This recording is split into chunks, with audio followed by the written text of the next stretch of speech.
Minha mãe tentou arrancar a aliança do meu dedo inchado na ceia de Natal e rosnou para mim: vadia feminista, você destruiu tudo que te ensinei. Quando meu noivo implorou para ela parar, ela gritou: você destruiu minha filha. Ela deveria ser pura. Eu não disse uma palavra. Isso foi há 8 meses. Nesta manhã ela me implorou para retirar tudo o que eu tinha feito. Minha mãe é a pessoa mais retrógrada que já conheci. Desde que minha irmã Helena e eu éramos pequenas, ela nos obrigou a praticar para ser esposas perfeitas. Todos os dias tínhamos que andar pela casa equilibrando livros na cabeça enquanto carregávamos bandejas de comida e, se derramássemos uma gota, tínhamos que esfregar todo o espelho da cozinha com uma escova de dente. Nossa rotina de dormir era literalmente praticar frases como o que você acha que é melhor, e sinto muito por falar fora de hora. Embora eu sempre achasse nojento, Helena era dona de casa perfeita do treinamento da mãe. Aos 15 anos ela passava as camisas do namorado, arrumava o cabelo dele todas as manhãs antes da escola e preparava lanches com bilhetinhos de amor dizendo coisas como existo para te fazer feliz.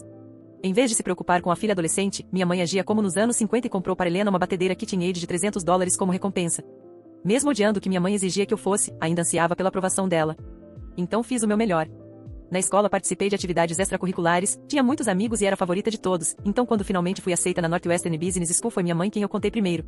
Ela olhou para a carta e, em vez de orgulho, disse: queria que você colocasse tanto esforço em encontrar um bom homem para cuidar de você.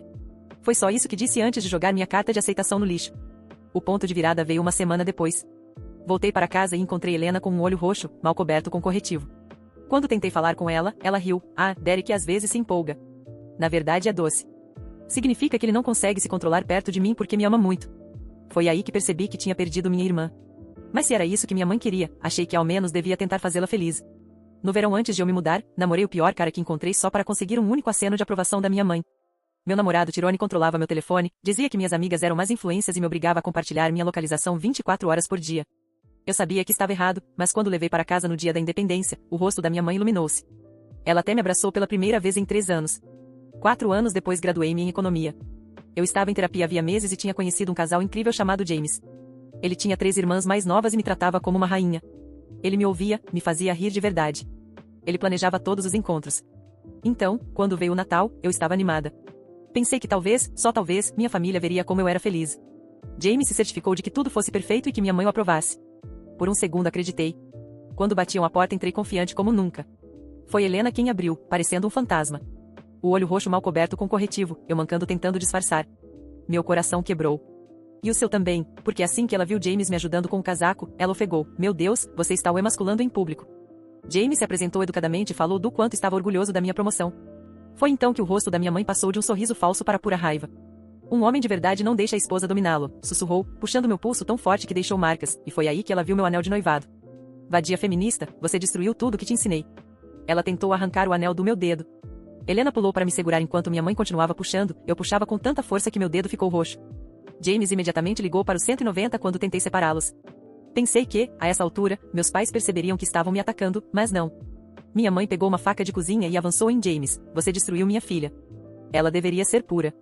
Enquanto isso, senti meu dedo sendo arrancado e não consegui parar de gritar. Felizmente a polícia chegou rápido e quando os paramédicos me atenderam eu tinha o dedo deslocado e um corte profundo onde o anel havia sido forçado. Quando o efeito do choque passou, eles ficaram furiosos. Minha mãe não parava de me ligar.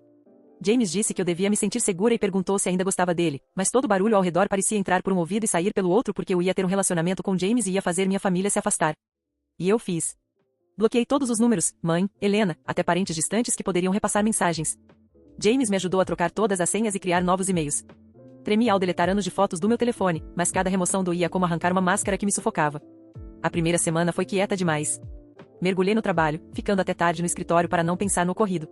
Meu dedo ainda latejava onde o anel havia sido arrancado. James me comprou uma corrente simples para usar até o inchaço diminuir. Os colegas notaram o curativo, mas eu disse apenas acidente na cozinha e mudei de assunto. Então, numa quinta-feira de manhã, meu chefe MC Catherine me chamou ao escritório com uma expressão estranha, como se tivesse comido algo azedo. Recebi uma ligação misteriosa sobre você ontem. Sua mãe afirma que você roubou relíquias da família no valor de milhares de dólares.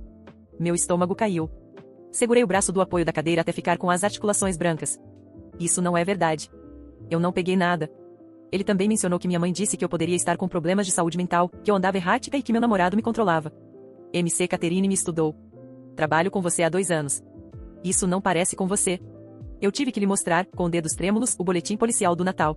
Seus olhos se arregalaram ao ler, o dedo deslocado, o corte profundo. MC Catherine leu cada linha do relatório policial em silêncio. Eu conseguia ouvir apenas o som do relógio de parede atrás dele, marcando segundos que pareciam durar horas. Quando finalmente levantou os olhos, não havia mais a expressão desconfiada de antes. Havia raiva, mas não contra mim. Ele respirou fundo, cruzou os braços e disse: Eu lamento profundamente que você tenha que lidar com isso. Mas preciso ser honesto, sua mãe é persistente. A ligação não foi curta. Ela insistiu várias vezes, disse que se eu não investigasse eu estaria encobrindo o desvio de caráter da própria filha. As palavras dele ficaram ecoando na minha mente.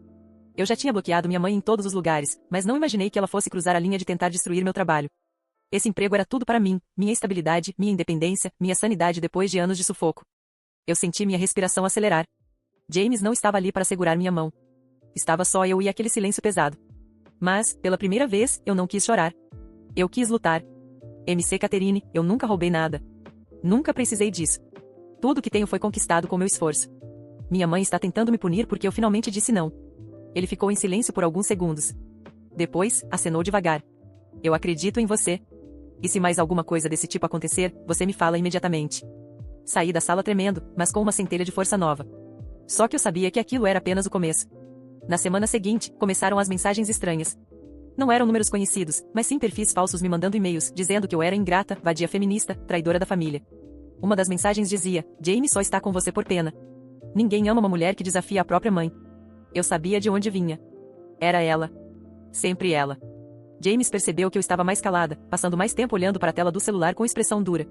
Uma noite, ele pegou o aparelho das minhas mãos, leu uma das mensagens e fechou os olhos com força. Você não pode continuar assim.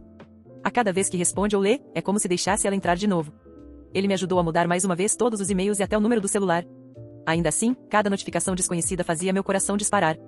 A paranoia começou a crescer. Será que ela me seguia? Será que Helena estava por perto? Será que, em qualquer momento, eu poderia olhar pela janela e ver aquele rosto familiar, distorcido pelo ódio? E então aconteceu. Numa sexta-feira chuvosa, quando eu estava voltando para casa, notei um carro parado na esquina. O motor desligado, mas com alguém dentro. O vidro estava escuro demais para enxergar. Eu passei reto, tentando parecer calma, mas meus joelhos tremiam. Corri as escadas do prédio e quase derrubei a chave na porta. James estava na cozinha quando entrei, molhada de chuva e de medo. Ele me abraçou antes que eu conseguisse dizer qualquer coisa. Eu sei, ele sussurrou no meu ouvido. Eu vi também. Ele já tinha percebido. Não era paranoia minha. Naquela noite não dormimos. A cada barulho na rua, James se levantava, ia até a janela, verificava. Eu ficava encolhida na cama, tentando convencer a mim mesma de que não era ela, de que talvez fosse apenas coincidência. Mas no fundo, eu sabia. Os dias seguintes foram um inferno. O carro aparecia em horários diferentes, em lugares diferentes, mas sempre perto. Nunca perto o suficiente para confronto, apenas perto o bastante para ser notado. James sugeriu irmos à polícia. Eu hesitei. Parte de mim ainda queria acreditar que minha mãe não chegaria a tanto. Mas então, o envelope foi deixado na minha porta. Sem remetente, sem selo. Só meu nome escrito com a caligrafia que eu conhecia desde criança. Dentro havia uma foto. Eu, saindo do trabalho, com o anel de noivado brilhando no dedo já recuperado. No verso, uma única frase. Você ainda é minha filha, e eu vou te salvar de você mesma. Minhas mãos tremiam tanto que mal consegui segurar o papel. James arrancou da minha mão, olhou, e quase rasgou de raiva. Chega. Agora chega. Fomos à polícia naquela noite. Mostrei tudo, os e-mails, a foto, a ligação que quase destruiu meu emprego. O policial nos ouviu com paciência, mas ao final disse: Infelizmente, como ela não fez contato direto ou ameaça explícita de morte, não temos muito que possamos fazer além de registrar a ocorrência. Foi como levar um soco no estômago. Eu queria proteção, queria sentir que estava segura. Mas saí de lá com a sensação de que estava sozinha. James não desistiu. Ele contratou um advogado, alguém especializado em casos de assédio e violência familiar. O advogado explicou que poderíamos pedir uma ordem de restrição, mas que precisaríamos de mais evidências diretas. No dia seguinte, voltando do mercado, encontrei Helena no estacionamento do prédio. Ela estava pálida, mais magra do que eu lembrava, os olhos fundos. Por um instante, meu coração se encheu de esperança. Talvez ela tivesse fugido, talvez tivesse vindo me pedir ajuda. Mas quando ela abriu a boca, minha esperança morreu. Mamãe só quer o melhor para você, disse, com a voz trêmula. Você sabe que está errada. James está te manipulando. Ele quer te afastar da família. Eu dei um passo para trás. Helena tentou se aproximar, mas James chegou logo atrás de mim e ficou entre nós. Vai embora, ele disse, firme. Agora. Ela hesitou, olhou para mim como se esperasse que eu confirmasse o que dizia. Mas eu fiquei em silêncio. Quando ela finalmente se afastou, percebi que tinha prendido a respiração o tempo todo. As semanas seguintes foram uma guerra psicológica. Mais mensagens, mais carros parados na esquina. Eu sentia que minha vida estava em pausa, que tudo girava em torno do fantasma da minha mãe. Trabalho, amigos, até os momentos com James, tudo estava contaminado pelo medo. Até que uma noite, ao voltar do trabalho, encontrei a porta do apartamento entreaberta. Meu coração quase parou. Entrei devagar, cada passo ecoando no silêncio. James não estava em casa ainda. As luzes estavam apagadas. E no meio da sala, sobre a mesa, havia outro envelope. Dessa vez, dentro não havia foto. Havia minha carta de aceitação da universidade, a mesma que minha mãe tinha rasgado anos atrás. Só que agora estava cuidadosamente colada, restaurada, e junto dela um bilhete. Eu ainda posso consertar você. Eu caí de joelhos. Era demais. Não era só vigilância, não era só perseguição. Ela tinha estado ali. Dentro do meu lar. Quando James chegou, me encontrou no chão, segurando o papel como se fosse uma prova de que eu não estava louca. Ele me puxou para os braços e prometeu que nunca mais íamos passar por aquilo sozinhos. O processo na justiça começou. O advogado reuniu tudo, as mensagens, as fotos, o boletim policial do Natal, a invasão ao apartamento. Foi doloroso revisitar cada detalhe, cada cicatriz invisível que minha mãe tinha deixado. Mas também foi libertador. A audiência foi marcada meses depois. Eu tremia só de pensar em estar na mesma sala que ela, mas James segurou minha mão o tempo todo. Quando finalmente a vi, foi como olhar para uma estranha. Ela ainda tinha aquele olhar duro, aquela postura arrogante, mas havia algo diferente, uma fragilidade escondida atrás da raiva. Ela falou. Disse que só queria o melhor para mim, que James me afastava da família, que eu era ingrata. O juiz ouviu tudo, impassível. Quando chegou minha vez, minha voz saiu firme, mais firme do que eu esperava. Tudo que eu sempre quis foi ser amada como eu sou. Mas para ela, eu nunca fui suficiente. Eu não vou mais aceitar viver com medo. O silêncio na sala foi absoluto. Pela primeira vez em toda a minha vida, minha mãe não teve resposta. A ordem de restrição foi concedida. Ela não poderia mais se aproximar de mim, nem de James. Helena tentou contato algumas vezes, mas eu não atendi. Não podia. Eu precisava escolher a mim mesma. Meses se passaram.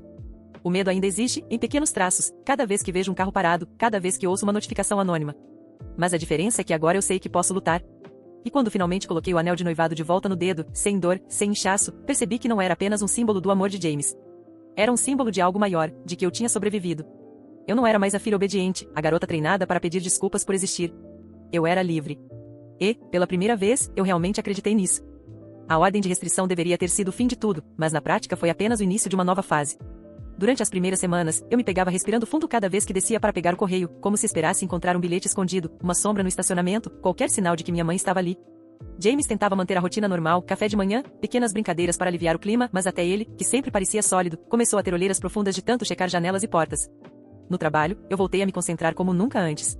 Me jogava em relatórios, reuniões e planilhas até tarde da noite, como se ocupar a mente fosse a única maneira de não enlouquecer. E por um tempo funcionou.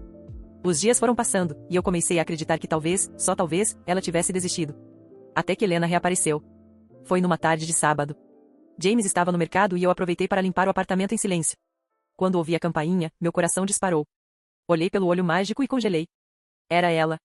Minha irmã. O rosto pálido, os olhos vermelhos, os cabelos presos de qualquer jeito. Eu hesitei por longos segundos. Parte de mim queria gritar, expulsá-la dali. Outra parte lembrava da garota que dividia segredos comigo na infância, que ria até chorar quando imitávamos professores. Abri a porta apenas uma fresta. O que você quer? Perguntei, tentando soar firme. Helena mordeu o lábio, hesitando. Eu não tenho mais para onde ir. Essas palavras me atravessaram como uma lâmina. Eu sabia o que ela queria dizer. Derek. Sempre Derek. Ela estava finalmente admitindo que algo estava errado. Mas junto com a compaixão veio o medo. E se ela estivesse ali amando da minha mãe? E se fosse mais uma manipulação? Eu não posso confiar em você, respondi, a voz embargada. Você repetiu tudo o que ela dizia. Tentou me convencer de que eu estava errada, que James era manipulador. Helena começou a chorar. Lágrimas silenciosas escorrendo pelo rosto. Eu sei, e me arrependo. Mas, olha para mim. Foi impossível não olhar. Havia marcas no braço dela, arranhões roxos e manchas amarelas antigas. Meu instinto gritou para puxá-la para dentro. Então fiz. Fechei a porta atrás de nós e a levei até o sofá. Helena caiu ali, desabando em soluços. Eu não aguento mais. Ele me tranca, me segue, me bate quando não sorriu. E a mamãe diz que é isso mesmo, que o amor exige sacrifício. Meu estômago revirou. O mesmo discurso que eu ouvi anos atrás, agora repetido como um mantra. James chegou minutos depois e congelou ao ver Helena. Ele não disse nada, só se aproximou devagar, como quem não queria assustá-la. Você está segura aqui? Ele falou com a voz calma, mas firme. E se quiser, amanhã cedo vamos juntos à polícia. Helena apenas acenou, ainda chorando. Naquela noite, preparei um colchão para ela na sala. Fiquei acordada muito tempo, ouvindo soluços se acalmarem até virar silêncio. Quando finalmente fechei os olhos, senti uma mistura estranha de alívio e medo. O dia seguinte foi um turbilhão. Fomos à delegacia, e Helena registrou a denúncia contra Derek. Contou tudo, as agressões, o controle, até os bilhetes que ele deixava exigindo obediência. Os policiais ouviram, anotaram, mas advertiram que o processo seria longo. Ainda assim, vi um fio de esperança nos olhos da minha irmã. Era como se, pela primeira vez, ela acreditasse que podia existir um ano depois. Mas claro, nada com minha mãe seria tão simples. 2 dias depois, meu celular tocou com um número desconhecido. Eu não deveria ter atendido. Mas atendi. Então é isso? A voz dela, fria e calculada. Você pegou minha outra filha também? Vai destruir Helena como destruiu a si mesma? Meu corpo inteiro tremeu. Você não tem mais nenhum poder sobre nós. Do outro lado da linha, ela riu. Uma risada baixa, quase sem humor. Você acha que um pedaço de papel pode me parar? Você sempre foi ingênua. Antes que eu pudesse responder, a ligação caiu. Quando contei a James, ele ficou furioso. Mas não comigo, com a situação. Vamos até o fim. Não importa o que ela tente, você não está sozinha. As semanas seguintes foram uma montanha-russa. Helena ficou no nosso apartamento, aos poucos recuperando a cor no rosto, rindo de piadas simples, se lembrando de como era viver sem medo constante. Mas, ao mesmo tempo, recebíamos mensagens anônimas quase todos os dias. Algumas diziam apenas traidoras. Outras eram piores, descrevendo detalhes de nossas rotinas como se alguém nos observasse. Instalamos câmeras, mudamos rotas, até pensamos em nos mudar de cidade. Mas cada vez que falávamos sobre fugir, eu sentia uma raiva queimando dentro de mim. Eu já tinha fugido a vida inteira. Não mais. A virada aconteceu numa noite de sexta. Voltamos do jantar e encontramos a porta do prédio semi-aberta, como se alguém tivesse forçado a fechadura. Subimos correndo, e quando chegamos ao nosso andar, havia um bilhete preso na nossa porta. Vocês acham que podem me calar, mas sangue é sangue. Helena sabe a quem pertence. E você também, Sofia. James pegou o bilhete e respirou fundo, controlando a fúria. Helena, atrás de nós, desmoronou no chão. Ela nunca vai parar, murmurou. Nunca. Mas eu olhei para minha irmã e, pela primeira vez, senti algo diferente. Não era só medo. Era determinação. Então a gente também não vai parar. Na manhã seguinte, ligamos para o advogado e contamos tudo. Ele conseguiu acelerar o processo, usando o histórico de invasões, bilhetes e perseguição. Uma nova audiência foi marcada, desta vez com risco real de prisão preventiva. A audiência foi tensa. Minha mãe estava lá, altiva, sem nunca baixar os olhos. Helena, tremendo ao meu lado, se agarrou na minha mão. James, firme, parecia uma muralha entre nós e ela. O juiz ouviu cada detalhe. Os bilhetes, as invasões, as ameaças. Quando foi a vez da minha mãe falar, ela repetiu o mesmo discurso, que tudo era invenção, que estávamos envenenadas, que eu tinha sido corrompida por ideologias feministas. Mas quando Helena, pela primeira vez, contou em voz alta sobre os anos de manipulação, sobre Derek, sobre a cumplicidade da nossa mãe, o silêncio na sala foi sepulcral. O juiz não hesitou. Determinou medidas mais duras, prisão domiciliar, acompanhamento psicológico compulsório, e uma distância mínima de 500 metros de qualquer uma de nós. Eu saí da sala respirando como se tivesse emergido debaixo d'água. Não foi o fim, mas foi um começo. Helena começou terapia. Às vezes, ainda acorda de madrugada gritando. Mas agora, pelo menos, sabe que não está sozinha. James continua sendo meu porto seguro, e cada vez que olho para ele, lembro do quanto lutei para chegar até aqui. Minha mãe. Ainda tento entender como alguém pode transformar amor em arma. Talvez eu nunca entenda. Mas hoje, pela primeira vez, não é minha responsabilidade consertá-la. É minha responsabilidade viver. E eu vou. Mas viver, percebi logo, não era apenas acordar no dia seguinte e seguir a rotina. Viver era enfrentar os fantasmas que me acompanhavam em cada esquina. Era reaprender a respirar sem medo, a caminhar sem olhar para trás a cada 2 metros. Era ensinar a Helena que liberdade não vinha de graça, mas podia ser conquistada pouco a pouco. Nas primeiras semanas após a audiência, o silêncio da casa parecia irreal. A ausência da voz da minha mãe, das mensagens carregadas de veneno, me deixava ao mesmo tempo aliviada e desconfiada. Não era fácil acreditar que ela realmente não apareceria de repente, quebrando portas, gritando acusações, tentando arrancar de nós o pouco de paz que estávamos construindo. James fazia questão de trancar e destrancar as fechaduras 2, 3 vezes, só para ter certeza. Helena dormia no sofá do nosso quarto porque dizia que não conseguia relaxar sozinha. E eu? Eu fingia firmeza, mas ainda acordava no meio da madrugada, o coração disparado, convencida de que ouviria os passos da minha mãe pelo corredor. Mesmo assim, havia momentos de luz. Helena, por exemplo, começou a cozinhar novamente. No começo, era apenas macarrão com molho pronto. Mas um dia, acordei com o cheiro de bolo de cenoura. Ela estava na cozinha, o rosto manchado de farinha, rindo sozinha porque tinha esquecido de untar a forma. Foi nesse instante que percebi, minha irmã estava voltando a existir. Não como a boneca moldada pela nossa mãe, mas como alguém que podia, enfim, descobrir quem era. James também insistia em pequenas celebrações. Um jantar improvisado numa sexta, um passeio no parque no domingo. Ele dizia que precisávamos criar novas memórias para ocupar o espaço que o medo deixava. E tinha razão. Aos poucos, comecei a sentir prazer em coisas simples, tomar sol na varanda, ouvir música alta sem medo de represália, dançar pela sala com Helena rindo ao fundo. Mas o passado não se apaga de um dia para o outro. Certo dia, recebi uma carta pelo correio. O remetente era anônimo, mas a caligrafia, eu reconheceria em qualquer lugar. A letra fina, controlada, quase perfeccionista. Era da minha mãe. Meu corpo inteiro tremeu ao abrir o envelope. Lá dentro, apenas uma folha dobrada em 4, com uma frase: "Você pode tentar me esquecer, mas eu sou o sangue que corre em você." Não mostrei a James naquele momento. Guardei a carta na gaveta da mesa do escritório e tentei seguir o dia normalmente. Mas naquela noite, enquanto fingia dormir, eu a ouvi. A risada da minha mãe. Não estava ali de verdade, mas ecoava dentro da minha cabeça como se estivesse. Fechei os olhos com força, e só depois de sentir a mão de James segurando a minha, consegui relaxar. No dia seguinte, contei sobre a carta. James ficou furioso, mas também preocupado. Se ela conseguiu mandar isso, pode mandar mais. Ou pior. Levamos a carta ao advogado, que anexou ao processo. Não era uma ameaça explícita, mas para mim, cada palavra era um golpe. O juiz foi notificado, e a vigilância em torno dela aumentou. Saber disso trouxe algum alívio, mas também a consciência de que a sombra da minha mãe ainda não tinha desaparecido. Enquanto isso, Helena começou a terapia. Nas primeiras sessões, ela voltava em silêncio, como se as palavras tivessem ficado presas na garganta. Mas aos poucos, começou a falar.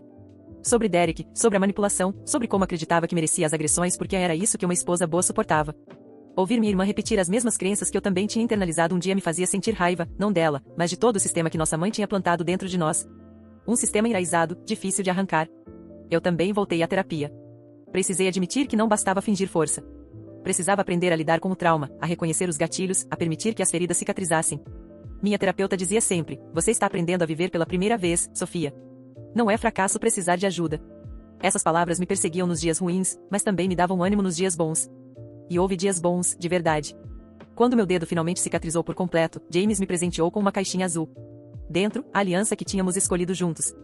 Ele sorriu, meio sem jeito. Dessa vez, no seu tempo. Sem pressa. Coloquei a aliança de volta no dedo, e a sensação foi diferente. Não era mais símbolo de medo, de disputa, mas de escolha. Escolha minha. Escolha nossa. Helena foi a primeira a aplaudir, chorando e rindo ao mesmo tempo. Naquele momento, vi uma fagulha de futuro brilhando diante de nós. Um futuro onde meu casamento não seria motivo de ódio, mas de celebração. Um futuro onde minha irmã estaria livre. Claro, as marcas não desapareceram. Ainda hoje, às vezes, acordo com a sensação de mãos me puxando, tentando arrancar algo de mim. Ainda hoje, Helena olha para trás sempre que anda na rua sozinha. Ainda hoje, James suspira fundo quando o telefone toca de um número desconhecido. Mas aprendemos a viver com isso. A diferença é que agora não estamos mais presas. Meses depois, recebemos a notícia de que Derek tinha sido preso após descumprir medidas protetivas contra Helena. Foi um misto de alívio e tristeza. Alívio porque minha irmã poderia, enfim, respirar sem medo de vê-la à espreita. Tristeza porque, apesar de tudo, parte dela ainda se culpava. O processo de cura é lento. Mas cada vez que Helena fala em fazer faculdade de nutrição, ou em viajar para outro país, vejo que ela já não é mais a sombra que minha mãe criou. Ela está renascendo. Quanto à minha mãe, a última vez que a vi foi em outra audiência. Ela estava abatida, mas ainda arrogante, como se acreditasse que nada poderia realmente atingi-la. Quando o juiz determinou acompanhamento psicológico obrigatório, ela apenas sorriu, aquele mesmo sorriso frio que eu conhecia tão bem. Eu sei que não posso esperar redenção. Talvez ela nunca mude. Talvez passe a vida inteira acreditando que eu e Helena somos suas inimigas. Mas agora sei, isso não é problema meu. Não mais. Minha responsabilidade não é consertá-la. Minha responsabilidade é viver. E proteger quem eu amo. E finalmente, pela primeira vez em muito tempo, sinto que estou conseguindo. Na noite em que decidi escrever tudo isso, Helena estava sentada no sofá, rabiscando planos para o futuro em um caderno. James cozinhava na cozinha, cantarolando uma música qualquer. E eu? Eu observava a cena, pensando em como, mesmo depois de tudo, ainda havia espaço para amor, para esperança, para a vida.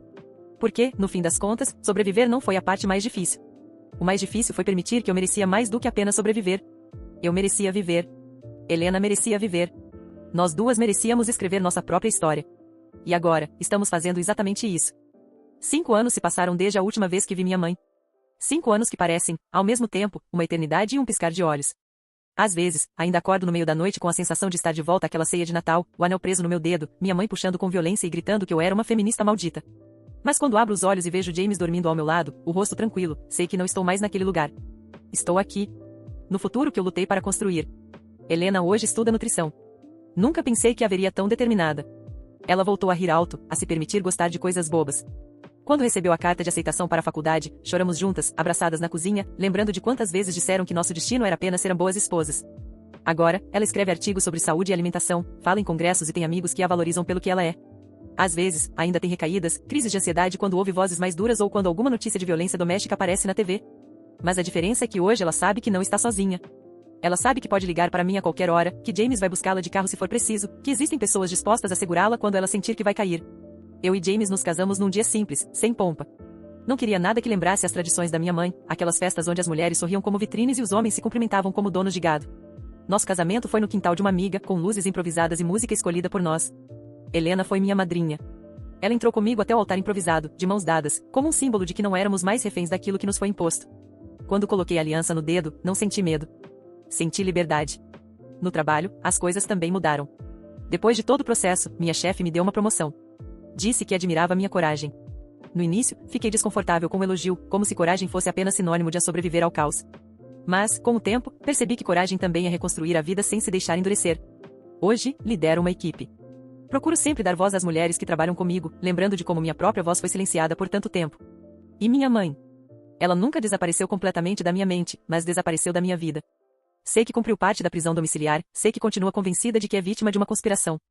Às vezes, parentes distantes tentam me atualizar, mas eu recuso. Não quero saber. Não porque eu a odeie, embora ainda exista raiva em mim, mas porque sei que qualquer notícia dela teria o poder de me puxar de volta ao buraco. Não quero mais viver em função dela. Ela já me roubou tempo demais. As cicatrizes físicas também permaneceram. Meu dedo ainda tem uma marca fina, quase invisível, do dia em que ela tentou arrancar meu anel. Às vezes, James o segura entre os dedos e diz, essa cicatriz é sua coroa de coragem. Eu sorrio, mas no fundo sei que não preciso romantizar a dor. Ela é apenas um lembrete de que sobrevivi. E isso basta. A maior cicatriz, no entanto, é invisível. É o peso que carrego quando vejo meninas sendo criadas como nós fomos, moldadas para servir. É o nó na garganta quando penso que, se não tivesse encontrado forças, poderia estar exatamente onde Helena estava, submissa, machucada, acreditando que era isso que o amor exigia. Esse pensamento me move. Por isso, comecei a dar palestras em universidades sobre violência psicológica, manipulação e controle. Nunca me vi como uma ativista, mas percebi que minha história podia abrir olhos. Cada vez que uma jovem me procura no fim da palestra para dizer aconteceu comigo também, sinto que vale a pena. Não porque eu tenha todas as respostas, mas porque sei que quebrar o silêncio é o primeiro passo para quebrar o ciclo. Hoje, quando olho para trás, não sinto apenas dor. Sinto orgulho. Orgulho por não ter me deixado afundar, por ter construído uma vida que não parecia possível. Orgulho de Helena, que encontrou sua voz depois de anos de silêncio. Orgulho de James, que nunca tentou me salvar, mas caminhou ao meu lado, deixando que eu mesma escolhesse a direção. Ainda há noites de insônia. Ainda há momentos em que penso em si. E se minha mãe tivesse sido diferente? E se tivesse me apoiado em vez de me destruir? E se eu tivesse cedido, me tornado o que ela queria? Esses pensamentos vêm, mas não ficam. Porque a resposta já não importa. O que importa é o que eu faço com o hoje. E hoje, enquanto escrevo estas linhas, Helena está rindo na sala porque queimou mais um bolo. Mesmo depois de 5 anos, ela ainda esquece de regular o forno. James está ajustando as luzes da varanda porque decidiu que precisamos de ambiente aconchegante para o jantar. E eu estou aqui, sentada, sentindo algo que por muito tempo achei que nunca sentiria, paz. Talvez nunca sejamos completamente livres das cicatrizes. Mas aprendi que viver não é apagar o passado. Viver é aprender a olhar para trás sem deixar que o que aconteceu defina quem você será. Viver é saber que, apesar de tudo, eu ainda posso escolher. E eu escolhi. Eu escolhi viver. Eu achei que tudo tinha acabado no dia da audiência. Achei que a prisão domiciliar, as medidas de afastamento e o acompanhamento obrigatório seriam um ponto final de uma história que já tinha me consumido demais. Eu queria acreditar que minha mãe tinha finalmente perdido o poder que exercia sobre mim e sobre Helena. Eu queria acreditar que poderíamos seguir em frente. 5 anos se passaram. 5 anos em que construí uma vida quase normal. Eu e James nos casamos, Helena começou a faculdade e, pela primeira vez, sorria de verdade. Eu me acostumei a viver sem o fantasma diário da minha mãe. A cada manhã que passava sem receber uma ameaça, sem encontrar um bilhete preso na porta, eu respirava mais fundo. Comecei a pensar, talvez, finalmente, ela tenha desistido. Mas o problema com monstros é que eles não desaparecem. Eles esperam. E então voltam. Tudo começou com coisas pequenas. Uma ligação de número restrito que caía assim que eu atendia. Um carro estacionado na esquina que parecia o mesmo todos os dias. Uma caixa de correio aberta, sem nada dentro, mas com a sensação clara de que alguém a tinha tocado. James dizia que eu estava vendo coisas, que talvez fosse trauma. Helena acreditava. Mas eu conhecia a assinatura da minha mãe. O jeito dela de me avisar que ainda estava por perto. Na semana seguinte, quando voltei do trabalho, encontrei a porta do apartamento entreaberta. Meu coração disparou. Entrei em silêncio, rezando para não encontrar nada. Mas havia algo, no meio da mesa, um prato. Um prato antigo, com flores azuis na borda. Um prato da nossa infância, da coleção que minha mãe sempre dizia que seria minha herança. Em cima dele, um bilhete curto. Vocês podem fingir que me esqueceram. Mas eu sou sangue. E sangue não se lava. James quis chamar a polícia imediatamente. Mas o que eu iria dizer? Que minha mãe, legalmente presa em outra cidade, tinha invadido meu apartamento e deixado uma ameaça? Sem provas, pareceria paranoia.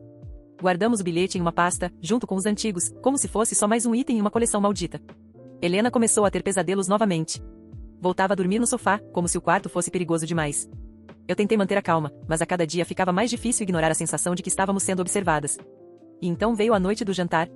Eu tinha convidado 2 colegas de trabalho para mostrar que a vida seguia normal. Fizemos massa, abrimos vinho, rimos. Quando fui buscar mais copos no armário, quase deixei tudo cair, havia um colar lá dentro. Um colar de pérolas. O mesmo que minha mãe usava em todos os natais. Eu não tinha dúvidas, ela tinha estado dentro da minha casa de novo. Enquanto eu dormia. Enquanto eu trabalhava. Talvez enquanto eu estava ali, rindo com meus amigos. Foi nesse ponto que James comprou uma arma. Eu não queria. Mas ele disse que não podia mais arriscar. Instalamos mais câmeras, fechaduras eletrônicas, sensores. Ainda assim, 2 semanas depois, encontrei algo novo no corredor, uma marca feita à faca, bem na porta do apartamento. Uma única palavra. Pura. A obsessão dela nunca tinha mudado. Ela ainda queria que fossemos as bonecas perfeitas que criou, presas na fantasia doentia de mulheres obedientes. Naquela noite, acordei às 3 da manhã com um barulho. Não era um sonho. Era a maçaneta girando. James pulou da cama, arma na mão. Helena correu para o meu quarto. Ficamos os 3 em silêncio, ouvindo passos pesados do lado de fora. Quando James abriu a porta num movimento brusco, o corredor estava vazio. Mas havia algo no chão, uma chave. Uma chave do nosso apartamento. Até hoje não sei como ela conseguiu. Talvez um chaveiro subornado. Talvez tivesse feito uma cópia há anos. Mas naquele momento, ficou claro, não havia fechadura que pudesse nos proteger. Nós nos mudamos na semana seguinte. Cidade nova, nomes novos em cadastros, tudo o que era possível. Achei que, finalmente, tínhamos nos escondido dela. Mas agora, escrevendo isso, sinto que não. Porque ontem à noite, quando entrei no quarto para colocar Helena na cama depois de mais uma crise, percebi algo na escrivaninha dela. Um bilhete, escrito com a caligrafia que eu conheço melhor do que a minha própria. Vocês podem fugir. Mas eu sempre encontro minhas filhas. E aí percebi que minha mãe nunca foi embora. E talvez nunca vá.